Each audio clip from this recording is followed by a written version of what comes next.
மக்கள் நிருபர் நேயர்களுக்கு வணக்கம்.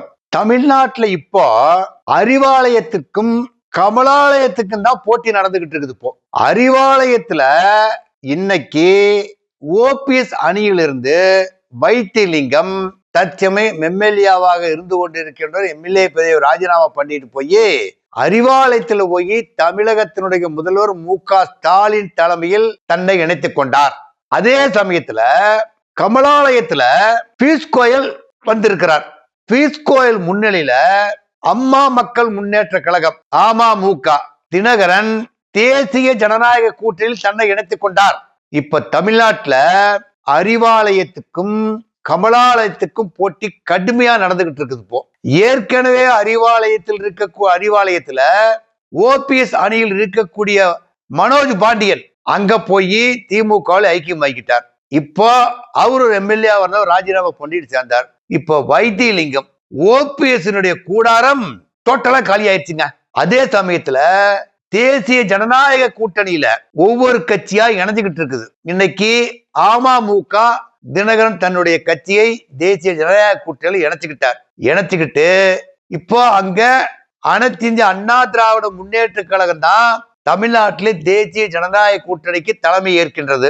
தேசிய ஜனநாயக கூட்டணி சேர்ந்துட்டான்னு சொன்னாவே அண்ணா திமுகவினுடைய எடப்பாடி தலைமையில அவர் ஆமோதிச்சுட்டார், அங்கீகரிச்சுட்டாரு அர்த்தம். அதுக்கு எங்களுக்குள்ள பங்காளி பகையாளி சண்டான எங்களுக்குள்ள தீர்த்துக்கிறோங்கிற மாதிரி கருத்தை சொல்லிட்டார். இப்ப தேசிய ஜனநாயக கூட்டணியில பாரதிய ஜனதா கட்சி ஒண்ணு, அனைத்து இந்த அண்ணா திராவிட முன்னேற்ற கழகம், அமமுக, பாட்டாளி மக்கள் கட்சி, இந்த மாதிரி புதிய நீதி கட்சி, இந்திய ஜனநாயக கட்சி, பாரிவேந்தனுடைய ஐஜேகே கட்சி, இந்த மாதிரி இப்போ 7-8 கட்சி அதுல ஸ்ட்ராங்கா இருக்குது. அதே சமயத்துல திமுக அதனுடைய தலைமையில் இருக்கக்கூடிய கூட்டணியில திமுக இருக்குது, மதிமுக இருக்குது, கொங்கு நாடு மக்கள் தேசிய கட்சி இருக்குது, 2 கம்யூனிஸ்ட் கட்சி இருக்குது, தமிழக வாழ்வுரிமை கட்சி வேலுமுருகன் அவருடைய தலைமையில் இருக்கக்கூடிய கட்சி இருக்குது, இந்திய முஸ்லிம் லீக் கட்சி இருக்குது.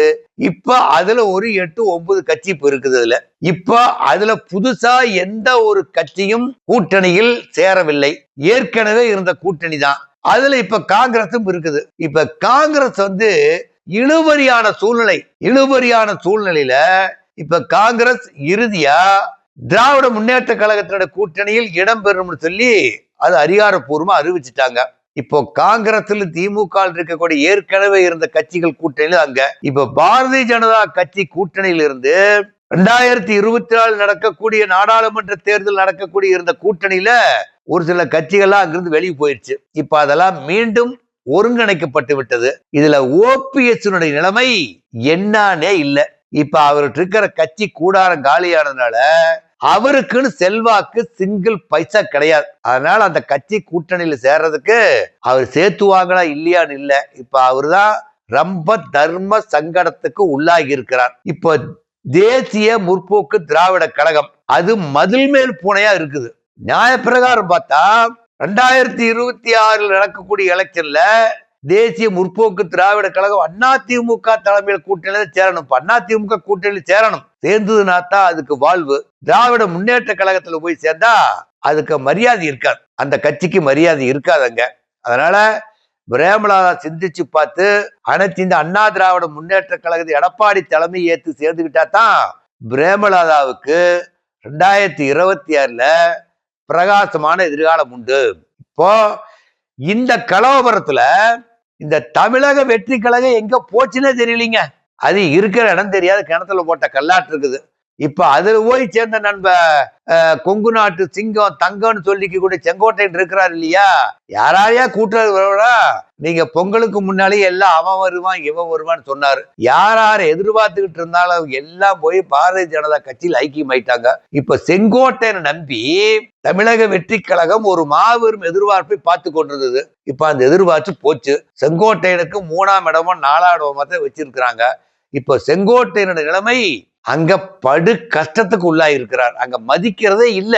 எதுனாலும் புஷ் ஆனந்த் தான் பதில் சொல்றக்கூடிய நிலைமையில் இருக்கிறாரா ஒழியோ செங்கோட்டையன் நேரடியாக விஜயை சந்தித்து பேசுவதற்குண்டான சூழ்நிலை சேர்றப்ப இருந்தது. அதுக்கு முற்பாடு இல்ல. ஏதாவது கூட்டம் நடத்தினா விஜய் மேடையில் நின்று பேசினா கீழே உட்காந்து வாயை திறந்து பார்த்துக்கிட்டு வர்ற வேலை தான் செங்கோட்டையனுக்கு. செங்கோட்டையனுடைய சேட்டரும் தமிழக வெற்றி கழகத்துல முடிக்கப்பட்டு விட்டது.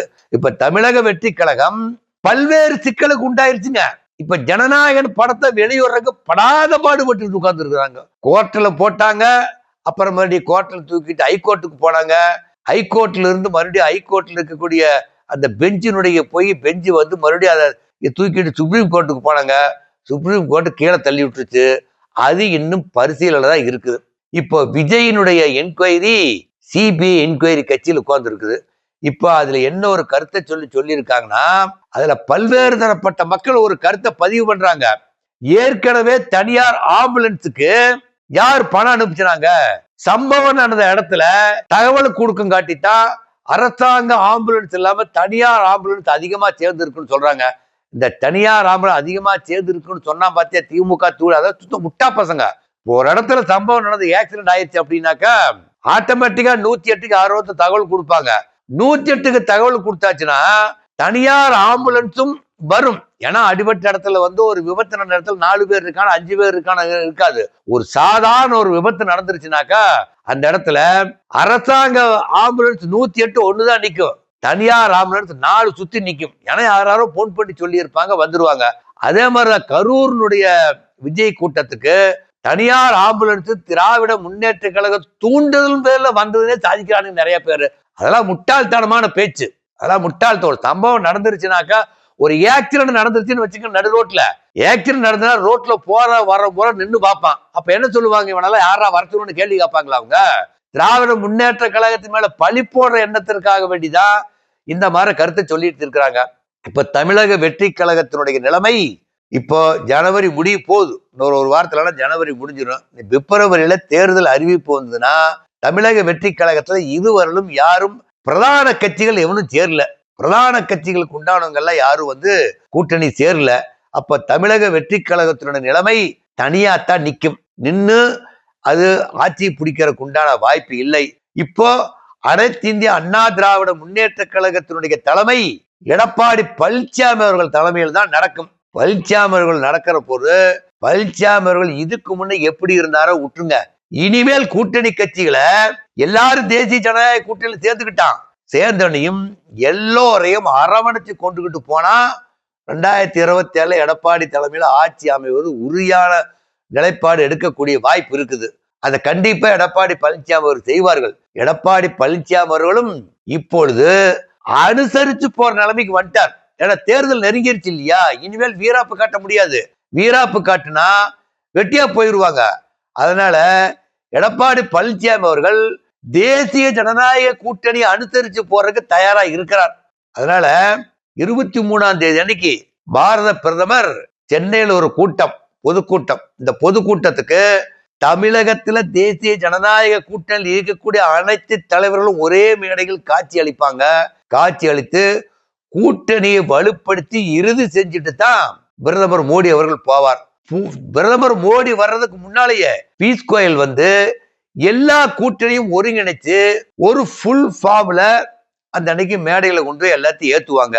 ஏத்துறப்ப சேர்ந்ததுன்னா தான் தமிழ்நாட்டில் நடக்க 2026 எலெக்ஷன்ல மாபெரும் கூட்டணி அனைத்து இந்திய அண்ணா திராவிட முன்னேற்ற கழக தலைமை. இப்போ இந்த இடப்பட்ட நேரத்துல கவர்னர் உரைய கவர்னர் வந்து கடவுள் வாழ்த்து அது பாடின உடனேயும் தமிழ்தாய் வாழ்த்து பாடின உடனே அவர் கொடுத்திருக்கக்கூடிய உரையை தூக்கி விசிறி எரிஞ்சிட்டு போறாரு சொல்றாங்க. இந்த கவர்னருக்கு புத்தி வேண்டாமா? வர்றதுக்கு முன்னாடியே ஒரு செட்டு ஃபார்ம் கவர்னர் மாளிகைக்கு போயிரும். கவர்னர் அங்கேயே படிச்சு பார்த்துட்டு ஒரு திருத்தம் போட வேண்டியதானே. இதுல எல்லாம் நீங்க சொல்லி இருக்க கூட வந்து நீங்க பெண்களுக்கு சொல்லி இருக்கிறீங்க, கடன் 12 லட்சம் கோடி நிர்வாகத்துல வந்து தொழில் முனைவர்கள் இல்ல, எல்லாம் வெளிநாட்டுக்கு போயிட்டா, போல கலாச்சாரம் இருக்குன்னு சொல்லி இப்ப போய் வாயிலி பேசியிருந்த கவர்னர் அதற்கு காப்பி போயிருப்பாங்கல்ல, அப்பே நோட் போட்டு எழுதி அனுப்பிச்சிருக்கு. இதெல்லாம் ஃபுல்ஃபில் பண்ணா வர வள்ளிட்டு போக வேண்டியதானே. எதுக்கு பேருக்காக திராவிட முன்னேற்ற கழகத்தை கவர்னர் திட்டாம என்னங்க பண்ணுவாங்க அவங்க? இவர் அங்கேயே நோட் போட்டு பார்த்துட்டு இதையெல்லாம் நீங்க கரெக்ட் பண்ணி கொடுத்தா தான் நான் வருவேன், இல்லாட்டி நான் வரல, நீங்களே கூட்டத்தை நடத்திக்கின்னு சொல்லிட்டு போயிட வேண்டியதானே. இப்ப அதுக்கு வந்து கூட்டத்தை துவக்கி வச்ச மாதிரி துவக்கி வச்சுட்டு எந்திரிச்சு ஓடி போயிட்டார். அந்த கவர்னர் பிரச்சனை விடுங்க நமக்கு. அது ஏன்னா கவர்னர் வந்து நேர்மையா நடக்கிறங்கிற மாதிரி பாரதிய ஜனதாவுடைய தூண்டுதல் மேல் நடந்துட்டு இருக்கிறாங்க. அது வந்து அது கவர்னர் நடத்துறது தவறானத ஒரு முடிவாத்தான் இருக்குது. இப்ப அந்த கூடு ஊட்டுத்தலுங்க. இப்ப நமக்கு தேவை 2026ல எந்த கூட்டணி வெற்றி பெறும்? தற்பொழுது நடக்கின்ற சூழ்நிலையில் தேசிய ஜனநாயக கூட்டணி நிறைய கட்சி கூட்டணி சேர்ந்தனால அனைத்து இந்திய அண்ணா திராவிட முன்னேற்ற கழகம் எடப்பாடி பழனிசாமி வெற்றி பெறுவதற்கு சாத்தியக்கூறுகள் அதிகமா இருக்குது. இந்த நிலைமையை அப்படியே கடைபிடிச்சு கொண்டுட்டு போகணும். போச்சுனாத்தான் அதிமுக தனி பெரும் மெஜாரிட்டியோட ஜெயிக்கும். அதாவது 120 இடத்துக்கு மேல ஜெயிச்சு 117 இடத்துக்கு மேல ஜெயிச்சா தனி மெஜாரிட்டி. இப்ப 125 இடம் ஜெயிச்சா தான் மற்ற இதர கட்சியை நம்பிட்டு இருக்க வேண்டியதில்லை. அந்த அளவிற்கு 125 இடத்துக்கு மேல அனைத்து அண்ணா திராவிடம் வெற்றி வாய்ப்பை பெறுவதற்கு தற்பொழுது தமிழ்நாடும் தமிழ்நாட்டு மக்களும் தயாராக இருந்து கொண்டிருக்கின்றார்கள். நன்றி, வணக்கம்.